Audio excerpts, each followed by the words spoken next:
I'm sure you've heard the news, it's everywhere. On TV, in newspapers, and all over social media. The rich are getting richer and the poor are getting poorer. This isn't just a catchy headline, it's a reality that's affecting millions of people around the world. But why is this happening? What are the underlying factors that contribute to this growing wealth gap? Let's take a closer look. The gap between the rich and the poor is getting bigger. You see it in the stark contrast between neighborhoods, where one side of town has luxury cars and mansions, while the other struggles with basic necessities. It's a visual representation of a much deeper issue. But to truly understand why this gap exists, we need to dig into the mechanics of wealth accumulation. But why? Let's dive in. Imagine wealth as a pool. Some people are diving into it effortlessly, while others are barely getting their feet wet. The key difference lies in how wealth is generated and sustained. It's not just about having money, it's about making that money work for you. All right, so picture this, you're playing Monopoly, right? It's a game that mirrors real-life economics in many ways. The objective is to accumulate wealth through strategic investments and smart financial decisions. But what if the game was rigged from the start? If one player starts with more money, properties, and a get-out-of-jail-free card, they're probably going to win, yeah? This initial advantage sets the stage for future success. The player with more resources can invest in high-value properties, collect more rent, and avoid financial pitfalls more easily. They're probably going to win, yeah? This isn't just a game strategy, it's a reflection of real-world dynamics. Those who start with more resources have a significant edge over those who don't. This advantage compounds over time, leading to a widening gap between the haves and the have-nots. Well, that's kind of like real life. In the real world, the rich have assets, things like stocks, real estate, and businesses.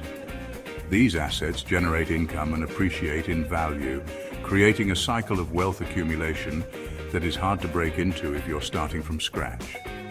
See, the rich have assets, things like stocks, real estate, and businesses. These assets are not just static, they grow in value over time, often exponentially. This growth happens with minimal effort from the asset owners, making it a powerful tool for wealth generation. These assets grow in value over time, making the rich even richer without them having to lift a finger. It's like having a money-making machine that works 24/7. The rich can afford to take risks and invest in opportunities that the average person can't even dream of. Meanwhile, the rest of us, we've got wages. And wages don't grow nearly as fast. Most people rely on their salaries to make ends meet, and these salaries are often stagnant.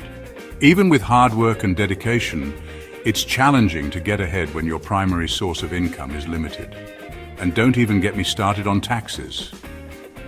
The tax system is another area where the wealthy have an advantage. They often pay a lower tax rate on their investments than we do on our incomes.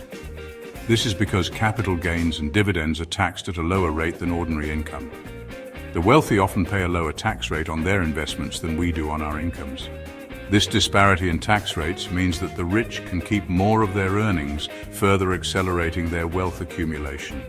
It's a system that favors those who already have money, making it harder for others to catch up. It's like they've got a cheat code for life. While the rest of us are playing by the rules, the wealthy have access to loopholes and strategies that give them an unfair advantage. This isn't just about money, it's about power and influence, which can be used to shape policies and systems in their favor. Now let's bring it closer to home. Let's look at a more relatable example to understand how these dynamics play out in everyday life. Imagine two friends, Rich Bob and Average Joe. Bob has inherited wealth and has access to financial advisors who help him make smart investments. Joe, on the other hand, comes from a middle-class background and has to figure things out on his own. Bob invests in stocks, buys rental properties, and gets tax breaks. His wealth grows steadily, thanks to the compounding effect of his investments. He can afford to take calculated risks and diversify his portfolio, further increasing his financial security. Joe?